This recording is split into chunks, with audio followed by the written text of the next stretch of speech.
성경은 수많은 하나님의 약속들로 가득 차 있습니다. 그래서 이 하나님의 약속을 우리는 언약이라 그럽니다. 언약이라고 말을 하죠.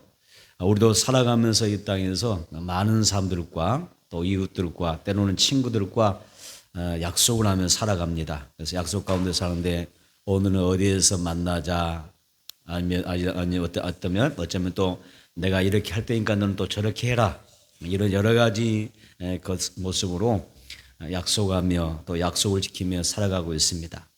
하나님은 피조물인 우리 인간과 수많은 약속을 하셨습니다. 그만큼 하나님께서 우리와의 관계를 아주 소중히 여기신다고 하는 그런 표현이죠. 성경의 수많은 약속 가운데 하나가 오늘 본문에 보면 무지개가 나오죠. 무지개 언약이 있습니다. 그래서 하나님은 우리가 인간적으로 생각할 때 무지개는 굉장히 낭만적이잖아요. 아름답고 낭만적입니다. 그래서 우리가 도로를 가다가 어느 길을 가다가 무지개가 딱 뜨면은 떠오르면 우리가 얼마나 환호를 합니까? 야, 무지개다 이러면서 무지개가 떴다 이렇게 우리가 아름답게 편도하기도 하고 참 낭만적으로 바라보기도 하지만은 이 무지개 약속이 있기 전에는 아주 무시무시한 사건이 있었죠. 그게 무슨 사건이냐면 인류 역사 가운데 노아의 홍수 심판이 있었습니다. 하나님이 세상을 지으셨습니다. 그리고 사람을 지으신 후에 그리고 홍수 심판 이후에 반복해서 주신 축복의 언어가 하나 있습니다. 하나님이 세상을 창조한 다음에 사람을 창조하신 다음에 주신 축복의 언어가 있습니다. 그리고 홍수 심판 이후에 주신 축복의 언어가 있는데 뭘까요? 오늘 말씀에 제목이 있잖아요. 생육하라. 다시 한번 생육하라. 번성하라. 창대하라. 이것이 하나님이 최초의 인간을 향하여 주신 축복의 언어였어요. 생육하라, 번성하라, 창대하라. 그리고 인류를 홍수 심판 이후에 또 노아의 가정을 향하여 주셨던 축복의 언어가 생육하고 번성하고 땅에 충만하라, 땅을 창대하라, 이런 축복이 말씀드렸어요. 그래서 생육하고 번성하여 땅에 충만하라, 이런 축복의 언어가 하나님의 언어입니다. 하나님의 최초의 언어. 물론 빛이 있으라 이런 말씀도 있었지만 사람을 창조하신 이후에 생육하라, 아까 뭐라고 그랬죠?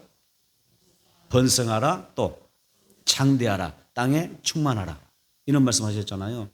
노아 홍수 심판 이후에 인류를 멸절한 다음에 또 노아의 가정을 향하여 축복하시는 축복의 언어가 생육하라, 번성하라, 창대하라. 굉장히 중요하죠. 우리 하나님의 언어가, 이 축복의 언어가 오늘 여러분 가운데 임하기를 축복합니다. 그래서 내 가정을 향하여 또 내 자녀를 향하여 나의 모든 산업과 나의 직장 가운데 생육하라, 번성하라, 창대하라, 땅에 충만하라, 이런 축복들이 임하게 되기를 바랍니다. 첫째로 하나님이 보시기에 이 세상에 죄가 들어오기 전에는 세상이 너무 좋았어요. 그래서 하나님은 온 우주 만물을 창조하신 후에 매우 좋아하셨죠. 만족해 하셨죠. 또 사람을 창조하신 이후에도 굉장히 좋아하셨습니다. 그래서 심히 좋았더라 이렇게 표현하셨어요. 하나님은 각종 생명체와 우주 만물을 창조하셨습니다. 그리고 맨 마지막에 자신의 하나님의 형상을 따라 인간을 지으셨습니다. 하나님은 창조된 것들을 보시면서 매우 좋아하셨고 심히 좋아하셨습니다. 친히 창조하신 하나님의 형상대로 그 사람을 향하여 주셨던 메시지가 아까 뭐라 하셨어요? 생육하고 번성하여 땅에 충만하라, 이런 복이었습니다. 하나님의 축복 가운데 인류가 이 말씀대로 날로 이 땅에서 번성한 때가 있었습니다. 번성해지고 생육하고 또 땅에 충만해졌습니다.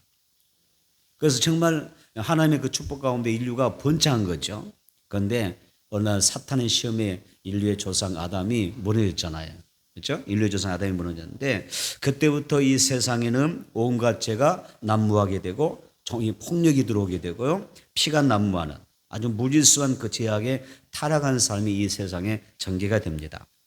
그래서 최초에 하나님이 세상을 창조할 때는 심히 좋았는데 매우 좋게 보았는데 온갖 죄악의 그런 도성이 되다 보니까 하나님이 어떤 마음 가지셨어요?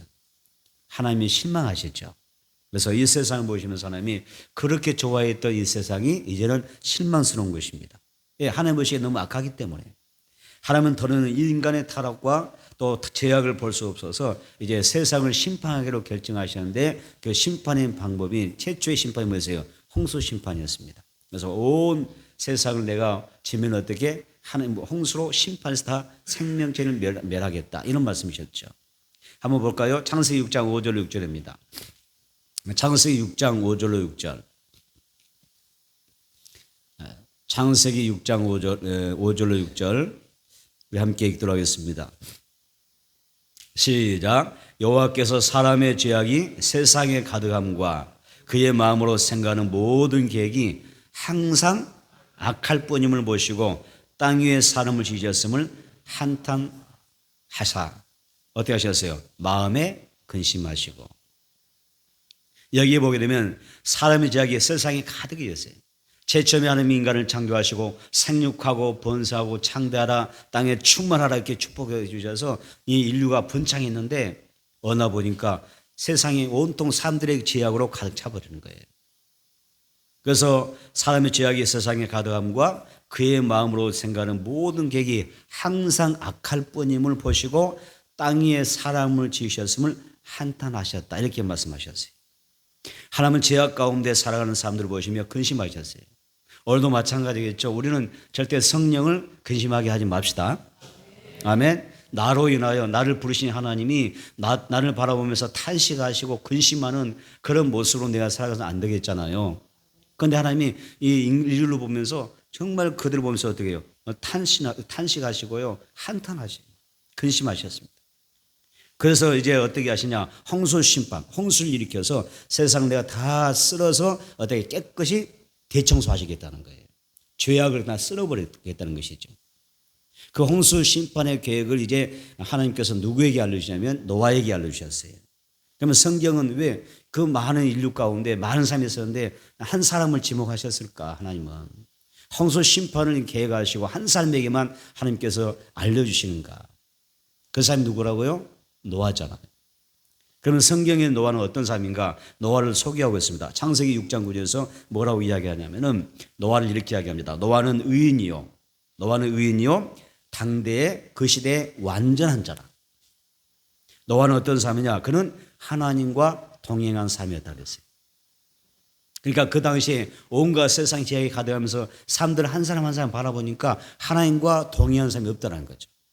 하나님과 동행하지 않았다. 다 자기 마음대로 자기의 뭐 기분 따라 감정 따라 세상 살아버린 거예요.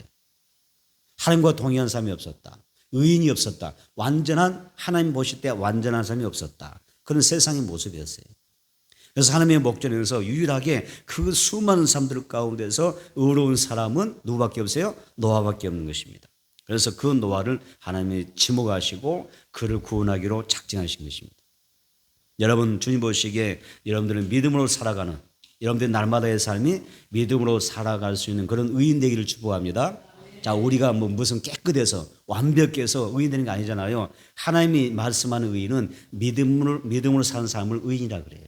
온전히 믿음을 쫓아 살아가는 사람을 믿음으로 말미암아 의롭다함을 얻는다 그랬잖아요. 그러니까 믿음의 사람을 의인이라 그럽니다. 그래서 여러분들이 노아처럼 주님 보실 때 믿음으로 말미암아 살아가는 무슨 사람? 의인 되기를 축복합니다.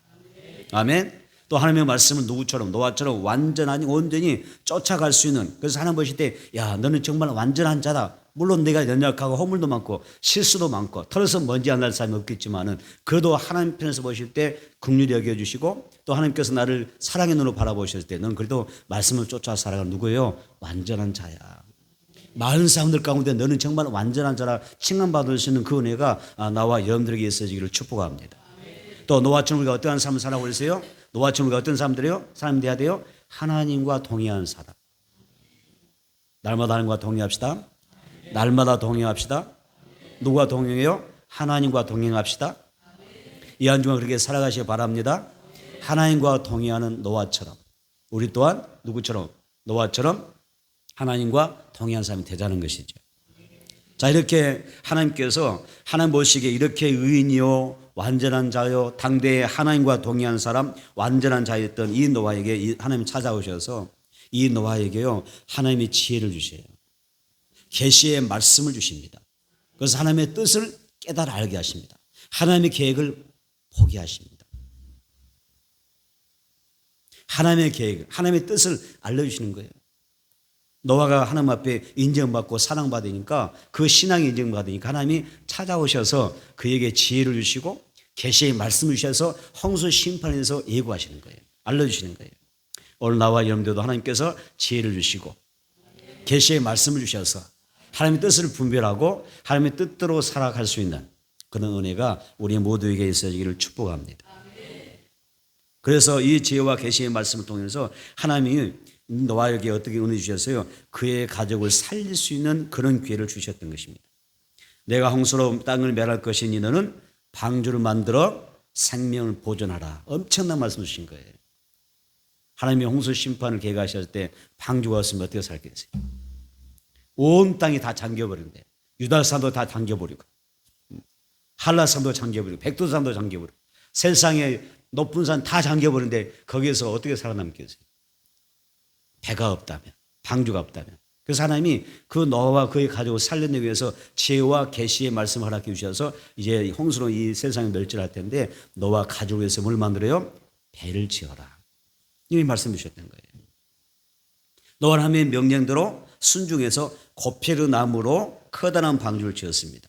그래서 노아가 이 방주에 방주를 지어서 이제 가족을 다 불러들이죠.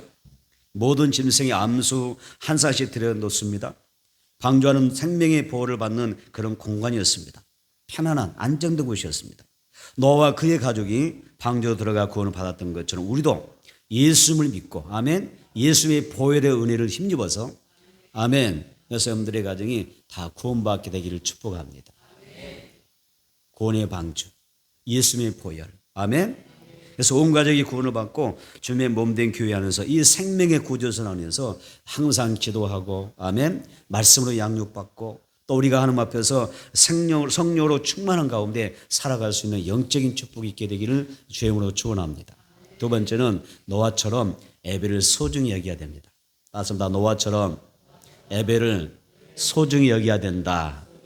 여러분 어떠세요? 예배 한 시간 들어도 되고 안 들어도 되는 그런 예배가 돼야 되겠습니까? 예배는요, 여러분 가치란 뜻입니다. 이 세상에 최고의 가치가 드는 최고의 가치를 두는 게 예배란 뜻입니다. 하나님을 예배한다라고 하는 이야기는 나는 하나님을 만나는 것을 최고의 가치에 둡니다. 하나님은 내 인생의 최고의 가치에 두겠습니다. 하나님이 우선입니다. 하나님께 자 오늘 우리 교회 가서 예배 드립시다. 이 시간 함께 예배 드릴까요? 그러면은 하나님을 내 인생의 내 삶의 최고의 가치로 높인다는 뜻이에요. 그래서 예배가 소중한 것입니다. 그래서 노아는 어떤 사람이에요? 예배의 가치를 최고의 삶의 위에 두는 것입니다. 그래서 노아가 귀한 것이죠. 노아가 그 세상이 멸절할 때, 인류가 멸망할 때 이렇게 살아남는 이유가 있구나. 노아가 구원받을 수밖에 없는 하나님 앞에 특별한 그런 혜택과 그런 택함을 받을 수 있는 이유가 있구나 알 수가 있는 것입니다. 노아는 어떤 사람이냐? 자, 의인이었죠. 당대의 완전한 자였죠. 하나님과 동행한 사람이었어요. 유일하게 동행한 사람이었어요. 그 사람이 뭐 했겠어요? 홍수 심판 전에 뭐 했겠어요? 다른 사람은 뭐 우리 옛날도 있잖아요. 술 마시고 장구 치고 죄만 짓다가 뭐 했어도 예쁜 다 하실 거예요. 옛날에 막 찬양곡송 불렀거든요. 오늘 저녁 죽으면 어찌하리요? 이왕 불이 펄펄 끈 지옥으로 슬피 울며 이를 가며 끌려가겠네. 나오라 예수 앞으로. 여러분 그런 노래 들어보셨나요? 아니 우리 집사님 모르면 누가 할까? 나는 아는데. 그렇게 옛날에 엄청 뜨겁게 막 기도인이라든지 교회에서 부흥성이 하면요 이 노래를 많이 불렀어요. 그래서 막 세상 사람들은 세상의 그 향락이나 그런 막 삶의 그런 즐거움을 막 살아가고 있을 때 노아는 어떻게 보면 인간적으로 보면 애롭게 거독할지 모르지만은 하나님을 사랑했고 하나님을 섬겼고 하나님을 예배했고 그렇죠? 하나님과 동의했단 말이에요. 하나님의 말씀을 쫓아 열심히 경건한 삶을 살아간 거예요. 내가 경건하기 때문에 내 자녀들, 나의 가족이 경건한 후손이 되기를 소망했을 것이고 기도했을 거예요. 그래서 온 가족이 함께 가정 예배 드리면서 하나님을 높였단 말이에요. 하나님께서 그런 노아를 축복하지 않겠어요? 그래서 노아를 보세요. 자, 홍수 심판이 끝났습니다, 이제. 그래서 홍수 심판이 끝나고 온 땅에 이제 다 물이 빠져나가면서 짐이 다 마를 때가 되었어요. 그때 노아의 가족이 홍수가 일어나고 심판이 있거나 150일이 지난 다음에 그 다음에 드디어 땅이 말라서 배에서 나올 수가 있었어요. 방주에서 나올 수가 있었어요. 노아가 땅을 밟는 순간 150일 동안 배에 갇혀 살았잖아요. 여기 나와서 노아가 처음으로 다시 땅을 밟았을 때 여러분 무엇을 해야 될까요? 노아가 할 일은 뭐죠? 최초로 이제 150이 지나서 홍수 심판 이후로 다 땅이 마르고 이제 다 이렇게 날랐을 때 첫 땅을 밟았을 때 뭐 해야 되죠? 여러분 같으면 뭐 하겠어요? 아니 괜찮아요. 해보세요. 뭐 할 것 같아요? 자, 나와보세요. 창세기 8장 20절 나와볼까요? 창세기 8장 20절. 창세기 8장 20절. 읽겠습니다. 노아가 여호와께 제단을 쌓고 모든 정결한 짐승과 모든 정결한 새 중에서 제물을 취하여 번제로 제단에 드렸더니 밑줄 보세요. 노아가 여호와께 제단을 쌓고 노아가 여호와께 제단을 쌓고 끝부분에 제물을 취하여 번제로 제단에 드렸더니 이렇게 이야기하죠. 노아가 방주에서 나왔을 때 진흙이 온 땅에 가득 차 있었어요. 생명체라고는 단 하나도 찾아볼 수 없는 그런 아주 황폐한 곳이었습니다. 이 처참한 현실에서 무엇보다도 노아가 딱 배에서 내렸으면 뭐 해야 할까요? 인간적으로 생각하면 시급하게 뭘 장만해야 돼요? 지금 머물 수 있는 어떤 장막을 지어야 되겠죠. 그렇죠? 지낼 수 있는 뭐 어떤 집을 짓는다, 장막을 짓는다든지 또 물을 구한다든지 어떤 양식을 구하기 위해서 뭔가 좀 움직여야 될 거 아니에요. 뭔가 살아보기 위해서 움직여야 될 거 아니에요. 그런데 노아가 방주에서 나와서 제일 먼저 한 일이 뭐냐? 하나님 앞에 제단 쌓는 거예요. 이게 영적으로 훈련되어 있는 거예요. 영적인 훈련이 있기 때문에 가능한 거예요. 그렇죠? 여러분 기도가 막 나오나요? 여러분 기도 생활할 때 기도 막 나오던가요? 훈련돼야 나오는 거예요. 자동 발사가 되는 거예요. 기도도 훈련돼야 나오는 거예요. 경건도 훈련됐을 때 경건이 되는 거예요. 예배도 훈련됐을 때 예배가 자연스럽게 나오는 거예요. 노아는 그런 삶을 살았단 말이에요. 그래서 정결한 짐승과 정결한 새를 취하여 번제로 하나님 앞에 제단에 드렸다 그랬습니다. 다시 말하면 노아의 삶에 있어서 모든 일에 가장 먼저 우선은 내가 뭐 하느냐? 제단 쌓는 것이 우선이란 거예요. 가장 먼저 예배 초소를 짓고 제단을 쌓고 여기서 번제의 예배를 드렸습니다. 하나님은 노아가 드린 이 향기로운 예배를 기쁘게 받으시고 여기서 하나님의 엄청난 복을 말씀하는 거예요. 노아와 그의 후손들을 그리고 모든 홍수 심판을 이겨냈던 그 하나님께서 홍수 심판에서 보존받았던 이 생명체들이 누구 때문에? 노아 때문에. 노아의 그 신앙 때문에 창조 때 주셨던 그 축복의 눈으로 다시 한번 노아와 그의 가족들 모든 생명체 하나님께서 다시 한번 축복해 주시는 거예요. 그게 뭐냐면 생육하라, 번성하라, 땅에 충만하라, 창대하라는 복을 받는 거예요. 창세기 9장 1절이잖아요. 창세기 9장 1절. 하나님이 노아와 그의 아들들에게 복을 주시며 그들에게 이르시되 생육하고 번성하여 땅에 충만하라. 예배를 잘 드렸더니 가장 먼저 예배를 그렇게 가치를 높여서 하나님께 내 인생의 삶의 가치를 두고 예배 드렸더니 하나님의 그 복의 내용으로 이 땅에서는 생육해라. 여러분 번성해라. 창대하라. 땅에 충만하라. 이런 복을 받는 거예요. 여러분 하나님께 예배할 때에 하나님이 그 향기를 받으시고 축복하십니다. 따라서 하나님께 예배할 때 예배의 향기를 받으시고 축복해 주신다. 믿습니까? 예배가 그렇게 중요한 거예요. 노아는 이것을 알거든요. 아, 내가 살아남았던 그 혼탁한 세상에서 영적으로 혼란스러운 세상에서 홍수 심판 가운데도 내가 살아남을 수 있었던 것, 나와 내 집이 구원받을 수 있었던 이유가 뭐였어요? 예배에 있었던 것입니다. 하나님은 다시는 땅을 저주하지 않을 것을 말씀하시면서 내가 모든 생물을 멸하지 아니라고 다짐하십니다. 그리고 생육하고 번성하여 땅에 충만하라고 하는 그런 복을 주시는 것입니다. 하나님은 참된 예배자를 축복하십니다. 맞습니다. 하나님은 참된 예배자를 축복하신다. 여러분 예배는 다 같은 예배가 아니죠. 여러분 예배가 하나님이 받으신 예배가 되기를 축복합니다.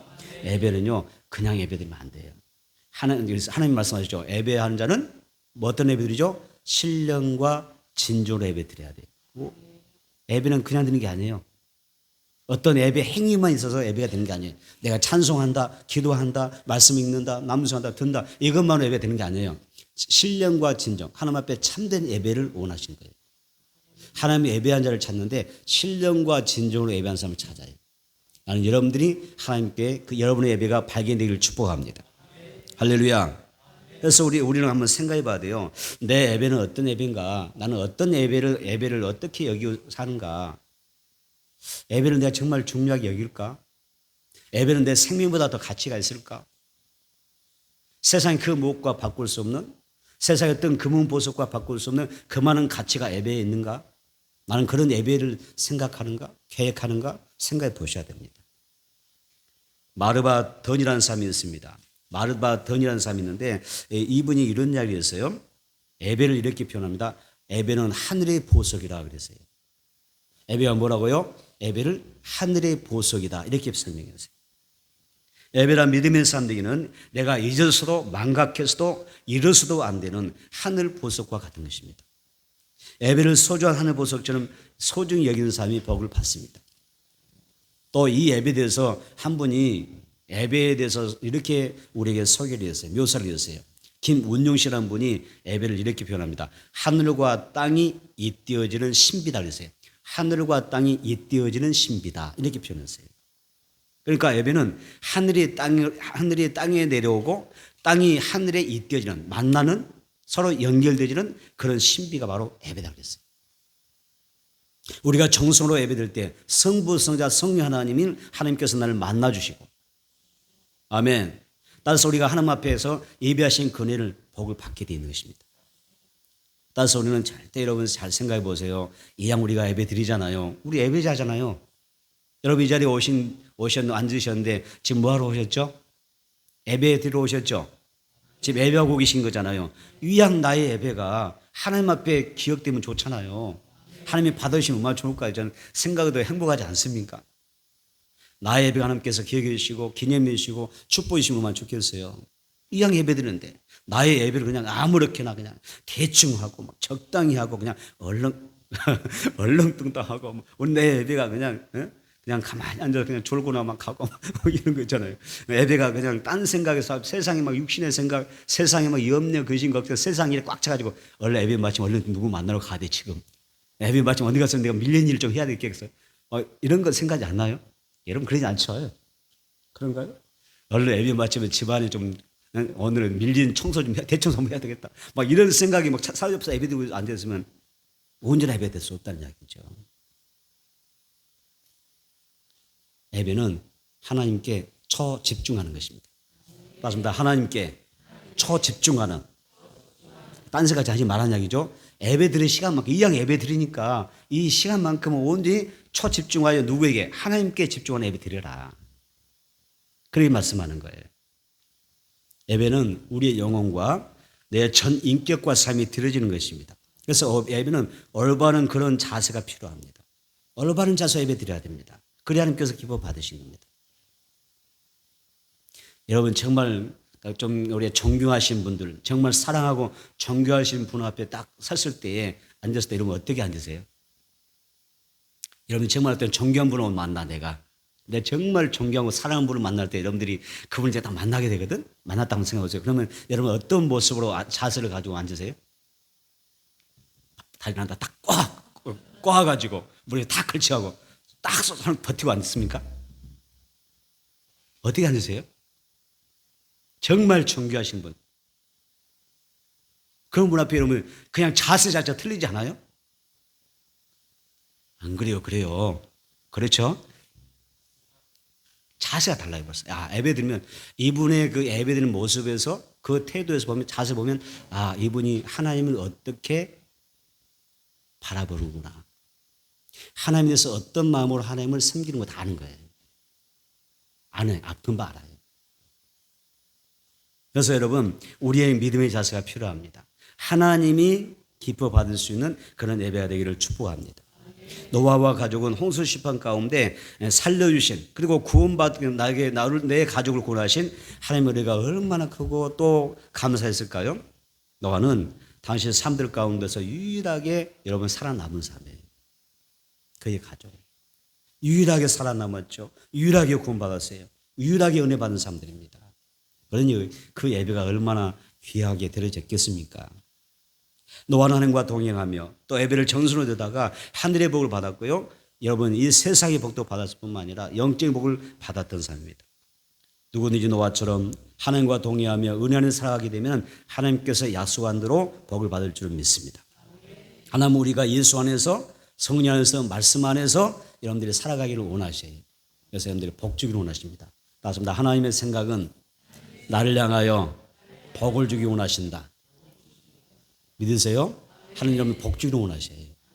하나님은 그런 마음이세요.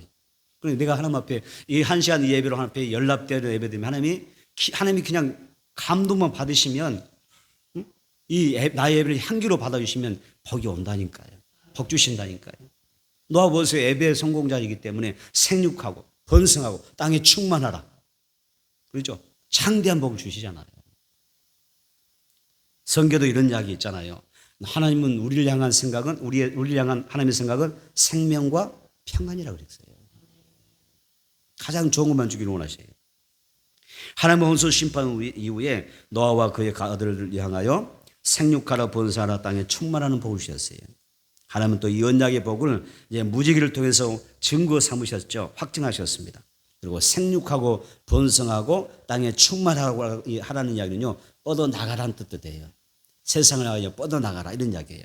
신명기 28장 1절에 내가 네 하나님 여호와의 말씀을 삼가 듣고, 뭘 듣고? 하나님의 말씀을 삼가 듣고 내가 오늘 내게 명령하는 그 모든 명령을 지켜 행하면 내 하나님 여호와께서 너를 세계 모든 민족에 뛰어나게 하실 것이다. 이런 말씀하셨어요. 그러니까 하나님 앞에 정말 복을 받으면 하나님께서 여러분들은 믿음의 사람들을 어떻게 하셔요?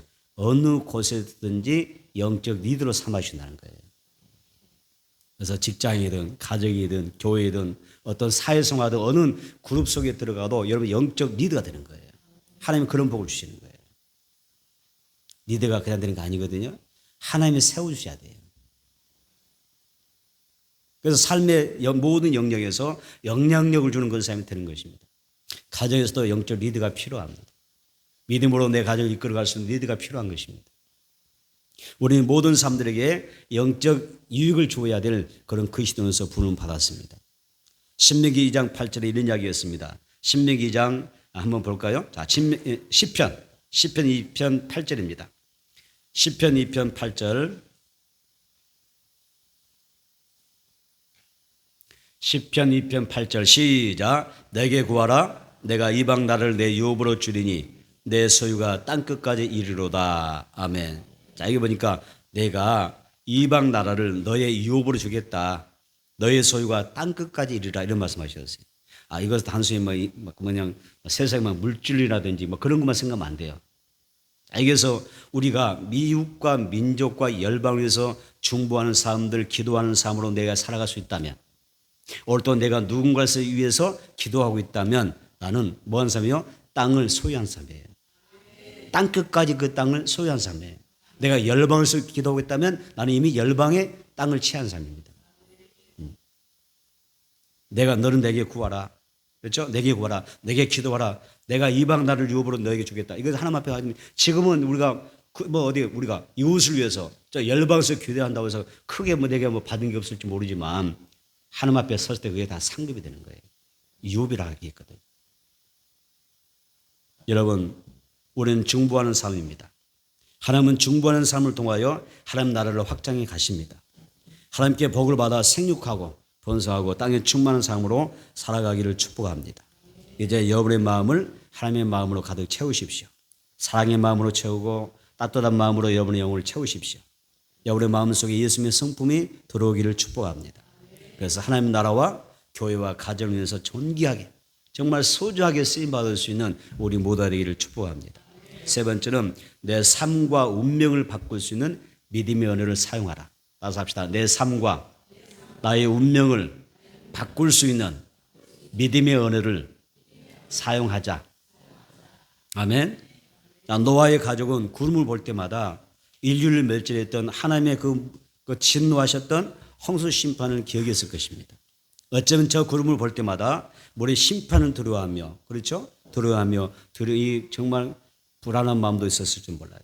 그런데 노아는 세상의 심판과 고통 속에서도 전혀 두려워할 필요가 없습니다. 왜냐하면 그 구름 뒤에 하나님께서 무지개 언약을 주시기 때문입니다. 하나님은 무지개를 통하여, 언약을 통하여 노아의 삶을 치유하시고요, 회복해 주셨어요. 사람마다 삶의 고통과 근심과 절망적인 구름이 삶을 이게 가로막을 때가 있어요. 살다 보니까 너무 인생이 괴롭잖아요. 두려움이라든지 절망스러운 그런 먹장구름이 막 나를 휘감을 때가 있어요. 그런데 믿음의 사람은 그때 어떻게 하냐, 어떤 구름이 막 몰려올 때 어떻게 하냐면 그 구름 뒤에 떠오르는 뭐가 있어요? 무지개를 바라보는 거예요. 하나님의 언약의 말씀을 바라보더라, 그런 이야기입니다. 그래서 우리는 믿음의 사람들은 어떤 절망적인 상황이 있을지라도 소망을 품고 살아갈 수가 있어요. 왜? 나는 하나님의 은혜 안에 있고요, 하나님의 보호하심 가운데 있고, 하나님 나를 분명히 도와주신다고 약속이셨기 때문에 우리의 삶과 또 삶의 고통 속에서도 언제나 하나님은 함께 계십니다. 그리고 그 가운데 하나님의 위대한 여러분 재창조의 역사가 있습니다. 그래서 구름 뒤에 있는 무지개가 있는 것처럼 문제와 고통되는 반드시 누가 있어요? 하나님이 계셔서 나를 인도해 주시고, 아멘, 보호해 주시고 축복해 주십니다. 지금 힘들어 어려도 괜찮아요. 반드시 그 뒤에는 뭐냐면 무지개 언약이 있어요. 무지개가 떠오를 거예요. 하나님이 도와줄 줄 믿습니다. 사람의 생각, 또 사람의 말은요, 내 건강과 육체의 건강과도 직결된다는 말이었어요. 그래서 질병으로 지금 내가 어떤 사람 고통받는 사람이 있다면 스스로가 내 생각과 말은 내 몸이 지배를 받아요. 또 더구나 우리 영적인 사람이 되잖아요. 믿음의 사람이 되잖아요. 지배를 받습니다. 내가 지금 질병 가운데 고통받을 때 우리 뭐라고 해야 되죠? 아이고 힘들어 죽겠네. 고통스러워 죽겠네. 왜 하고 많은 삶 중에 나만 채소 온 붙었나? 왜 내게 이런 병이 왔지? 막 그럴 수 있잖아요. 왜 다른 사람 멀쩡하게 길을 가는데 나만 또 돌에 걸려서 넘어서 이렇게 무릎이 깨질까? 에이, 오늘 재수 없네. 막 이럴 수가 있잖아요. 그런데요, 믿는 사람들은 어떻게 앉아서요? 나는 건강한 삶이야. 내 몸이 거기에 반응을 해요. 나는 건강한 삶이야. 그런 자화선을 가지고 내가 믿음으로 선포하는 게 중요해요. 예를 들면 미국의 농구 선수 하나 있어요. 아주 유명한 사람인데 매직 존슨이라는 사람이 있어요. 이 매직 존슨은요, 선수 생활 중에 에이즈에 걸렸습니다. 에이즈라고 하는 무슨 질병에 걸렸습니다. 그런데 이 에이즈에 걸리면 대부분 몇 년 내에 사람은 죽습니다. 그런데 매직 존슨은 에이즈에 걸렸는데 그가 현역으로 오래도록 운동선수로 살아갔어요. 에이즈 걸린 사람이. 죽음이 그를 침범할 수가 없었어요. 그가 이렇게 오래도록 건강하게 살 수 있었던 것은 그에게는 긍정적인 생각이 있었고요, 언어가 있었습니다. 그래서 나는 절대 죽지 않는다. 나는 죽지 않고 계속해서 농구 선수를 할 것이다. 이렇게 선포했던 것입니다. 그의 생각, 그의 말대로 그는 그렇게 살았습니다. 사람은 말하는 대로 내 육체, 체내에서 호르몬이 생겨난대요. 다시 볼까요? 내가 말하는 대로 내 육체에서 호르몬이 생겨난다. 어디 들어보셨나요? 내가 말하는 대로 내 육체가 반응을 해요. 그래서 내 육체에서 호르몬이 생겨나요. 그래서 학자들은 이런 말을 하죠. 우리 몸 안에서 약 100가지 호르몬이 생겨난대요. 100가지 이상의 호르몬이 생겨나는데 여기에서 이런 이야기를 했어요. 그런데 우리가 말하는 대로 그 말의 내용이 언어 중추신경을 통해서 우리 몸에서 호르몬이 생성된다고 그랬어요. 과학적이고 의학적이라고 한다면 우리가 더구나 영적인 사람들이잖아요. 말씀을 붙잡는 사람들 볼 때는 얼마나 이게 와닿는 이야기냐 그 말이죠. 그래서 감사하면 감사의 호르몬이 막 생겨나는 거예요. 막 감사하면 감사할 일이 막 생겨나고 내 몸이 감사의 호르몬이 막 생겨나는 거예요. 그런데 불평하면 내 몸에 뭐가 생겨나요? 불평의 호르몬이 생기면서 그냥 내 온 세상이 내 모든 삶이 지옥이 되는 거예요. 음식 먹을 때도 어떻게 해야 돼요? 아, 왜 이렇게 맛있을까? 하면서 먹으면 내 몸이 반응을 해요. 그래서 음식을 정말 맛있게 받아 먹을 수 있는 그런 호르몬이 막 생겨나는 거예요. 그래서 이게 생겨나서 몸 안에 혈관을 전달이 됐죠. 근데 먹기도 전에 어떤 사람 꼭 있잖아요. 아, 맛없게 생겼다. 딱 먹으면서 왜 이렇게 맛이 없어? 막 그런 사람 있잖아요. 그 사람은 다 먹을 때까지 맛없어, 하나도 없어. 근데 좀 맛이 없어도 왜 이렇게 맛있냐고, 왜 이렇게 맛있겠냐고, 오늘 별나게 맛있다 이렇게 하면서 먹으면 진짜 맛있게 돼. 내 몸에 이 체내에서 그런 것들이 생겨나는 거예요. 참 놀랍지 않아요?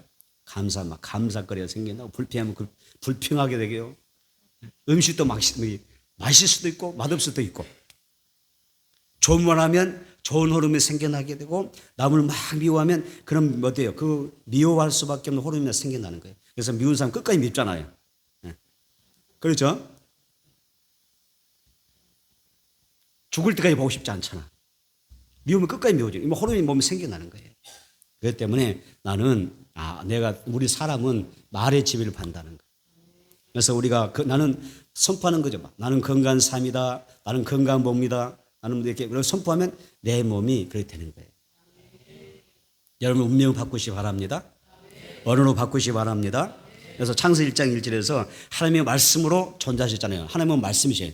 하나님은 말씀이라고 하셨어요. 말씀으로 존재하셨고, 말씀으로 하나님이 우주 만물을 창조하셨고, 말씀으로 섭리하시고, 말씀으로 역사하신 분이시죠. 그래서 하나님은 구약 성경에서 말에 대하여 1750회로 기록되어 있고요. 신약 성경에서는 582회가 말에 대한 말씀으로 기록되어 있어요. 인간의 역사는 어떤 의미에서 말의 역사입니다. 말의 역사입니다. 언어의 역사죠. 말은 어디서부터 시작하죠? 하나님으로부터 시작이 된 것입니다. 사람의 말에는 사람을 변화시키는 능력이 있어요. 또 창조의 능력이 있고요. 내 말 속에는 치유의 능력이 있습니다. 환경을 바꾸는 능력이 있습니다. 절망한 사람에게도 내가 다가서 내 말 한마디로 그 사람을 확실하게 희망을 심을 수도 있습니다. 말의 능력입니다. 솔로몬 왕이 여러분 잠언서에서 이런 말을 합니다. 한번 볼까요? 잠언서 18장 21절. 잠언서 18장 21절. 잠언서 18장 21절.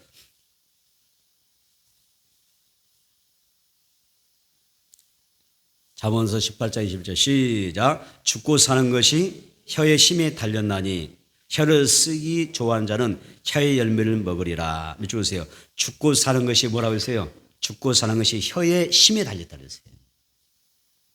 내가 죽고 사는 것이 뭐에 달렸어요? 혀의 힘이 달렸다. 말에 달리는 거예요. 믿음의 사람은 말이 중요해요. 이번에 언어대로 살 것입니다.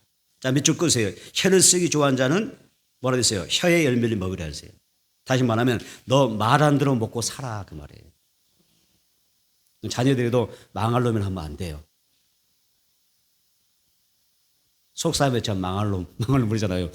진짜 망하면 어쩌려고 그래요. 우리는 말로 먹고 사는 사람들인데. 그렇죠? 사람은 죽고 사는 것이 뭐에 달려있어요? 혀의 권세에 달려있어요. 힘에 달려있고. 혀를 쓰기 좋아하는 사람, 말을 하기를 좋아하는 사람이 혀로 그 열매를 얻는다 했거든요. 결국 내 말 안 들어 먹고 사는 거예요. 그래서 언어는 단순한 의사소통의 도구가 아니라는 것이죠. 우리는 나의 입술로 내 입을 통해서 나가는 그 언어로 먹고 사는 사람들입니다. 따라서 나는 내 입에서 나가는 말로 먹고 산다. 아멘. 그래서 선포해야 돼요. 안 된다. 왜 안 되지? 오늘 왜 이렇게 안 돼? 이러면 안 돼요. 선포해야 돼. 선포해야 돼요. 말씀을 정리하겠습니다. 예수님은 마가복음 11장 23절에서 내가 진실로 너에게 이르노니 누구든지 이 산들어 들려 바다에 던지라며 그 말하는 것이 이루어질 줄 믿고 마음에 의심하지 않으면 그대로 되리라. 여러분 여기에다 비밀이 있어요. 다시 한번 제가 한번 그냥 읽어주고 말라고 그랬더니 안 될 것 같아요.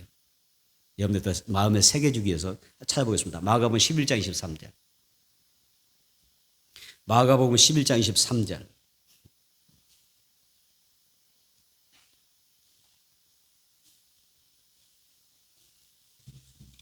마가복음 11장 23절 시작. 내가 진실로 너에게 이르노니 누구든지 이 산들어 들려 바다에 던져지라 하며 그 말하는 것이 이루어질 줄은 믿고 마음에 의심하지 않으면 그대로 되리라. 할렐루야.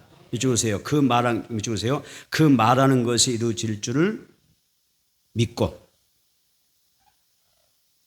믿으면 어때요? 그대로 된다고 그랬어요. 언어가 중요합니다. 그래서 우리 언어를 통해서 하나님의 능력을 초청해야 됩니다. 하나님의 능력을 끌어와야 돼요. 나의 언어가, 내 믿음의 언어가 하나님의 능력을 끌어오게 만들어야 돼요. 끌어와야 되는 것입니다. 그래서 우리 언어로 영혼을 구원할 수가 있고 교회를 분케할 수가 있고 하나님 나라를 확장할 수가 있는 것입니다. 그래서 우리는 생육하라, 번성하라, 창대하라 선포하는 것입니다. 나 자신을 향해서도 선포해야 됩니다. 나를 향하여 생육하라. 여러분 자신을 향해서 생육하라, 번성하라, 창대하라, 땅에 충만하라 막 선포해야 되는 거예요. 내 직장도 선포, 내 가정 생업도 축복하는 거예요. 생육하라, 번성하라, 창대하라. 내 자녀를 향하여 볼 때 이 망할 놈아 죽일 놈만 하지 말고 생육하라, 번성하라, 창대하라, 더 잘 되라. 하나님의 영광을 드러낼 수 있는 존귀한 자가 되라. 할렐루야. 우리가 선포가 필요한 거예요. 말이 있어요. 운명을 너의 언어로 바꾸라 그랬어요. 언어로 운명을 바꾸는 거예요. 내 삶과 내 삶의 모든 문제, 직장과 건강을 위하여서도 우리가 믿음으로 담대하게 생육하라, 번성하라, 창대하라 외치게 되면 그 언어가 일하실 줄 믿습니다. 이것은 누구의 언어죠? 하나님의 언어였습니다. 축복의 언어였습니다. 하나님의 택한 자들에게 사람들에게 주신 축복의 언어였습니다. 하나님이 주신 그 축복의 언어를 우리가 받아 누리는 그 언어대로 잘 되는 역사가 있게 되기를 축원합니다.